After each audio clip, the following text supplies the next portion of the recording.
Found tied up in a suitcase on the side of the road, the fatal kidnapping of Valerie Reyes Part 3.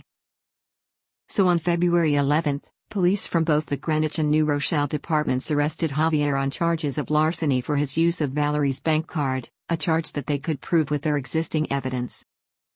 This arrest enabled them to not only interrogate him, but also get a search warrant for his apartment, where they found Valerie's driving license and bank card in Javier's wallet, two things he would have no reason to have in his possession. A little background about Javier da Silva.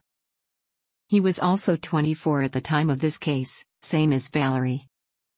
There is not a lot of available information about his background, but he was from what is apparently a comfortable suburban area in Caracas, the capital of Venezuela, and had dual citizenship of both Venezuela and Portugal.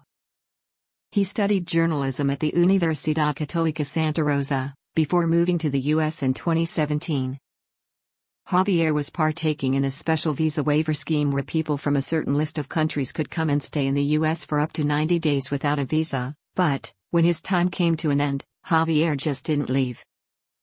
At this time, Venezuela was going through some serious political and economic turmoil, with a lot of shortages, a lot of unemployment, and a lot of intense protests, and Javier was one of many Venezuelans who wanted to escape this deteriorating situation. Once in the U.S., Javier set up home in Flushing in New York, where he worked first for a cleaning company and then in a coffee shop as a barista.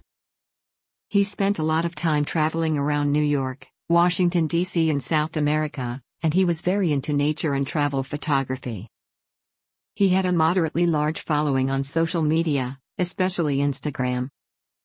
For the most part, people spoke very highly of Javier, saying that he was very thoughtful and kind. One of his former university friends even said he'd tried to help her get cancer treatment in the U.S.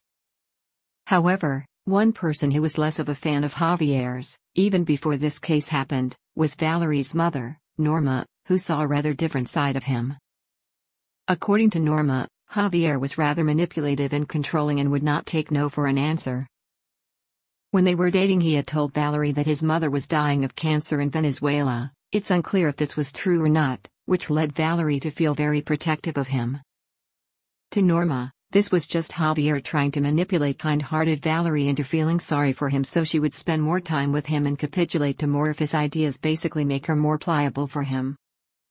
But it became clear fairly quickly to Valerie that Javier was way more invested in their relationship than she was, and this started to cause some real tension between the two of them. He wanted something far more serious than she was ready for at that time in her life, which is perfectly valid.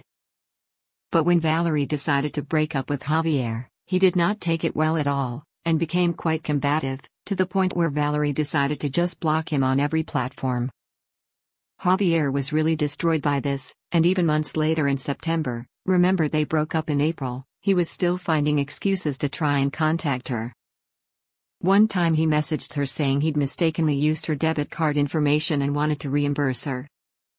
But Valerie refused to communicate with him except through friends as proxies, texting said friend that she didn't want to talk to or have anything else at all to do with Javier. After this, he finally seemed to get the message and left Valerie alone, or at least seemed to. The day after Javier's arrest, the police began his interrogation. He was not very honest, and gave a whole succession of unbelievable explanations for his behavior.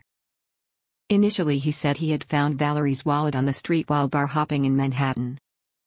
He said there was a scrap of paper with the card's pin tucked inside the wallet, which was how he had been able to withdraw money using that card.